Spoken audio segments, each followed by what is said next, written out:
د افغانستان د هزاره او شیعه ټولنې یو شمېر مخورو د یوې اعلامیې په خپرولو سره د طالبانو عدلیې وزیر عبدالحکیم شرعي تورن کړی چې د دوی په وړاندې یې له تبعیض، جبري بېځایه کولو او زور زیاتي څخه کار اخیستی. د یادې ټولنې مسؤلینو ویلي هزاره او شیعه وګړي د طالبانو له بیا واکمنېدو وروسته د خپلو بنسټیزو حقونو څخه بې برخې شوي دي. د ټولنیزو رسنیو کارونکو پر دې موضوع بېلابېل نظرونه څرګند کړي. ورته کتنه کوو. په پایل کې عزیز مظفري د عامو خلکو پر خوندیتوب ټینګار کړی او ویلي دي چې هیڅوک باید ونه ځورول سي. مظفري زیاته کړې چې د حاجي نبي ښارګوټي مشر باید د ملت د بیت المال د پیسو ځواب ویونکی واوسي. د هغه په وینا پخوانی ولسمشر حامد کرزی هم باید د دې معاملې په اړه وپوښتل سي. نعمت بیا د طالبانو پر عدلیې وزیر د تبعیضي چلند تور پورې کړی. نوموړی وایي چې عبدالحکیم شرعي په هیواد کې د یوې نوې قومي جګړې د پیلولو هڅه کوي. په دې برخه کې به د ګوند د وحدت د ګوند مشر څرګندونې په ګډه واورو. و امروز هم شنیدیم که تعدادی از نمایندگان نهادهای شیعی که در داخل افغانستان هستند ولو رسمی و غیر رسمی اونا آمدن و اونا هم شکایت خود کردن.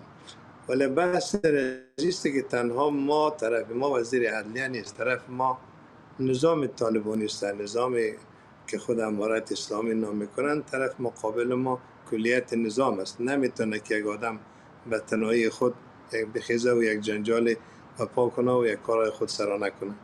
این جزئی از برنامه های خود دولت به اصطلاح طالبانی است. و این که آیا اونا به این شکایت ها پاسخ میگه یا نمیگه دیگه دیده شود که آینده چی میشه. زبی غلجی بیا ادعا کړې چې د حاجي نبي ښارګوټي ځمکې غصب شوي دي او ویلي دي چې دا ځمکې د چاردهي سیمې د خلکو ملکیت وې. نوموړي پر هغو کسانو نیوکه کړې چې د شخصي ګټو لپاره حقیقتونه پټوي او قومي اختلافاتو ته لمن وهي. علي محمدي بیا د طالبانو عدلیې وزیر او پر اوسنیو حاکمانو نیوکه کړې. نوموړي ویلي چې په حکومت کې مذهبي تعصب او سپکاوی زیات شوی دی. محمدي ټینګار کړی چې د خدای په وړاندې د ټولو انسانانو معیار یوازې تقوا ده. عرفان الله مولوي زاده د حاجي نبي ښارګوټي د مالکیت او قومي مسایلو په تړاو د تعصب پر ځای د مناسبې حل لارې غوښتنه کړې. نوموړي ویلي چې د ښارګوټي لږ تر لږه 50 سلنه مالکین تاجکان او پښتانه دي. نو موضوع د قومي حساسیتونو پر ځای باید قانون او عدالت له مخې حل شي. په دې برخه کې به د یو شنونکي څرګندونې په ګډه واورو. افغانستان کې مذهبي او قومي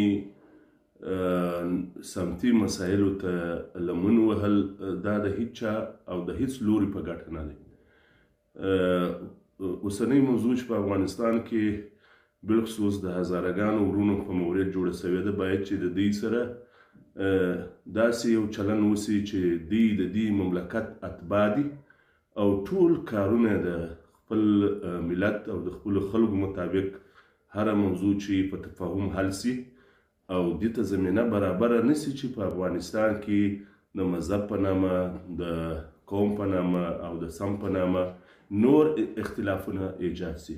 په دې کې شک نشته چې په افغانستان کې دغه اختلافات ته هم بهراني کړي او هم داخلي کړي چې اوس د دې لپاره کوشش کوي چې د افغانستان خلک پر قومونو، پر مذهبونو او پر سمتونو سره تقسیم کړي. فیاض احمد بیا د واک او د خلکو د رضایت ترمنځ پر توپیر رڼا اچولې ده. نوموړي زیاته کړې چې زور هیڅکله د خلکو رښتینی رضایت نشي ترلاسه کولی. د فیاض احمد په وینا د قدرت په وسیله رامنځته شوې چوپتیا او د زړه له کومې رضایت دوه جلا مفاهیم دي چې باید هیڅکله سره ګډ نشي.